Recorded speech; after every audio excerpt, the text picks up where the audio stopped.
Hello and welcome to the show. Today we'll be going over a paper called Selective Organ Targeting Nanoparticles for Tissue-Specific mRNA Delivery in CRISPR-Cas Gene Editing. This will be part of a series that goes over the applications of CRISPR. This particular article came from the Nature Nanotechnology publication. So without further ado, let's get started. I'm Hunter. And I'm Luke, and you're listening to EpiSTEM, a show where we explore papers in STEM fields and let you know what they're all about. So, what is CRISPR then? CRISPR stands for Clustered Regularly Interspaced Short Palindromic Repeats. Alright, so that's a mouthful. What does that actually mean? So that is a DNA sequence that is within prokaryotic organisms, and they use an enzyme called Cas9, which utilizes CRISPR to change strands of DNA. Okay, so it's a way to modify strands of genetic material? Correct. Scientists created a gene editing method that is based on this process for altering DNA. Okay. Now, there is some controversy around CRISPR with regards to some ethical implications that it has, but if you'd like to hear more about that, you should check out our Curiosity episode on the subject. We release a Curiosities episode with each paper review so that we have a chance to dig a little bit deeper into some of the things that we find interesting that are related or maybe even loosely related to the subject of the paper. Alright, so recall that CRISPR can be used to treat genetic disorders by editing out bad bits of genetic material. The functional bits of treatment are often delivered to organs such as the liver using nanoparticles called lipid nanoparticles, or as we will refer to them from here on out as LNPs. LNPs are analogous to packages within the system, so they're able to transport medications through the body. The issue is when you want to deliver the treatment to anything beyond the liver. For some reason, it all gets stuck in the liver and can't move on to further systems. And this is where the SORT molecules come into play. SORT is an acronym, SORT, for Selective Organ Targeting. The strategy behind SORT is to deliver packages to specific organ tissue by adding a special component, which will include the genetic treatment. Researchers suspected that internal or external charge may play a key role in where the cells end up. They decided to test their charge theory by adding specially charged molecules to LNPs that had known behavior that they had only typically seen delivered to the liver before, but they had wanted to see if they will deliver to the lungs and to the spleen. Initially, they used a cationic, that's a positively charged molecule, called DOTAP to supplement the LNP. DOTAP stands for 1,2-diolulyl 3-trimethylammonium propane. What they saw was that with an increase in the number of SORT molecules present, the treatment moved progressively from the liver to the spleen and then finally to the lung. Essentially, this means that by including a percentage of DOTAP within a particular range, you can target specifically the liver, the spleen, or the lungs for delivery of your material. They also found that by using another different SORT molecule, they could target the spleen explicitly. They tested this discovery out by using different SORT molecules and slightly altering some of the other test conditions, but observed that this trend of tissue delivery based on percentage of SORT molecules was pretty much the same across the board.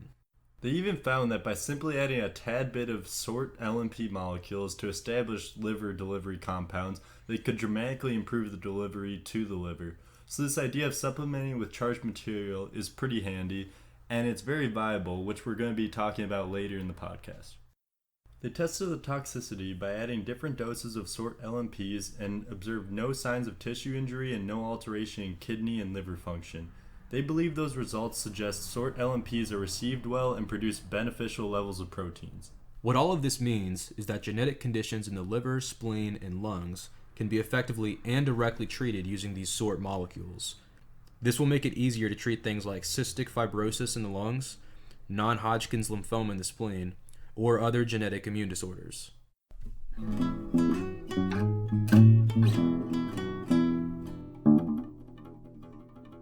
Alright, so let's get into the nerd notes then. Alright, so a word that I see mentioned in this paper a lot is tropism, and I was a little bit curious about what that meant. So tropism is basically refers to the way that an organism or a set of tissue responds to a stimulus. So the first thing I thought of when I heard it was what I know about materials is like an isotropic material is a material that responds the same way and behaves the same way whenever it's put under load in any direction. So basically it's equally strong in all directions. That's what that word iso means. And tropic, I guess, is more about the multiple directions, half of that word. Yeah. So the way that they use tropism in the paper is to talk about the way that different organs express the effect of whatever treatment they're putting into it. So when they talk about describing the tropism, the multi-organ tropism of the treatment with using SORT molecules, what they're referring to is the way that first the liver expresses the molecules, the presence of the molecules, and then it moves to the spleen, and then it moves to the lungs. Yeah. Did you have any thoughts on that, on tropism? Yeah, so from my understanding of tropism, it's my understanding of it in this concept is like different, not exactly different views, but different methods of the delivery, I guess. Different styles of how the lungs, liver, and spleen all react with the with the drug or with the treatment. Did a train just drive by? Oh my god! Yeah, that's the Boilermaker special. Yeah, the way that they respond to the different treatments. Yeah. But I guess as a whole, tropism is more about the movement of something in response to a stimulus. Yeah, the change of it, or movement. Another example of tropism is plants, how they grow towards the sun, or how leaves might grow on one side. It's the stimulus that determines the way an organism behaves. Or even in animals behave tropically, or animals behave through tropism. Through, like, a fish will go away from stimulus. If you reach in the water and touch a fish, it's going to swim away. That's tropism. Yeah, that's a good example. Yeah, tropism was kind of cool. Although, since it relates to the idea of the expression of certain organs as a response to a chemical or molecules in them, right? What I thought was kind of interesting was the way that they can tell the tropism of different organs. Like, how can you tell that this set of molecules is in the liver right now? How do you know it's in the spleen? And that was, I hope I'm pronouncing this right, there's something called luciferase expression. Did you see that? Luciferase. So let's see how this word is pronounced. Luciferase. So this is an interesting way to see where a treatment has reached, like which organs it's reached. Mm-hmm. In other words, the tropism, right, of each organ as a response to the medicine. Is the luciferase, is that actually just tracking the luminescence? Is that what it means? So then let me tell you what it means. It's a great question.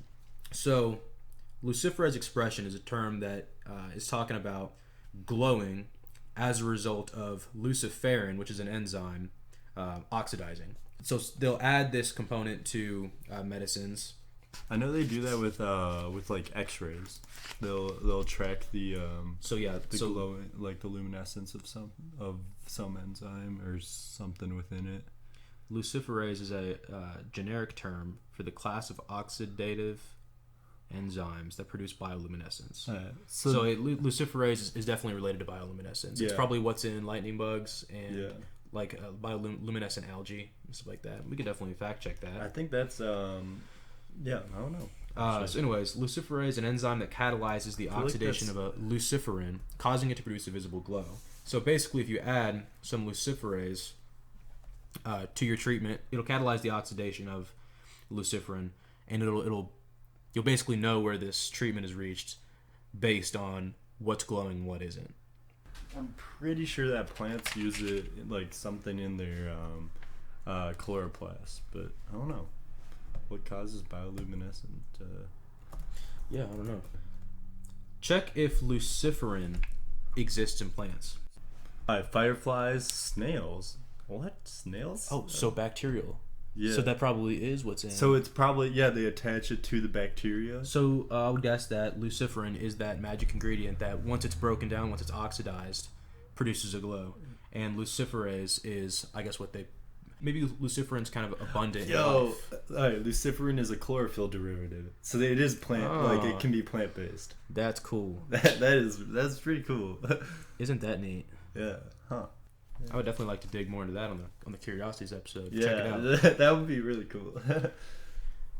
But that actually kind of brings me kind of nicely into the next thing. They were talking about luciferase expressions in vitro versus in vivo, and that term turns out it comes up a lot in the medical field. So if someone's talking about the way that a medicine expresses itself in vivo, they're really talking about the way that it behaves when it's inside an actual organism, a complete living organism. In the case of this paper, it was they used a lot of mice, versus in vitro, which would be reproducing the environment of an organism in a lab, like in a test tube or on a petri dish or something like that. There are a lot of subtleties to the whole organism's biology and the way it'll respond to different things.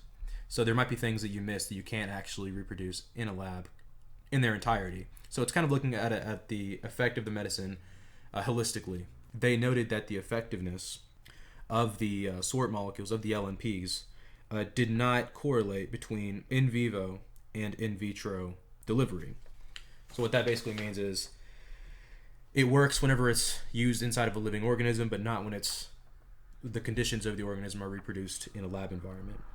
So this might be an explanation as to why the discovery of this predictable organ-specific delivery has been missed for so long. What I found really interesting were the practical uses for this technology when it's going to be more advanced in the future. So one that we talked about was for cystic fibrosis, and they found that a decent amount of the epithelial cells that were receptive to the SORT LNPs that they had, and the epithelial cells can help correct mutations in cystic fibrosis transmembrane conductance regulators, which is also known as the CTFR. So more research into that could help patients that have cystic fibrosis. The research also created an interesting concept. I personally did not know how they would target specific organs or be able to tell where their treatment is at the time, which is the same question Luke had, but I found that out through the research article. The researchers created a flank stop cassette that prevents certain proteins to be active. Once this cassette is deleted, they track fluorescence of that protein, and then the cassette itself is deleted by the introduction of a CRE, I believe it's pronounced CRE, CRE, mRNA, which creates the CRE protein to delete the stop. This is a way that they can find gene-edited cells within the system and within the organs themselves. That's all we have for Nerd Notes today. Thank you for listening. If you really enjoyed the show, please share it with your friends or family. And if you especially enjoyed the show, you're welcome to donate to us on our Patreon, which is patreon.com/EPISTEM.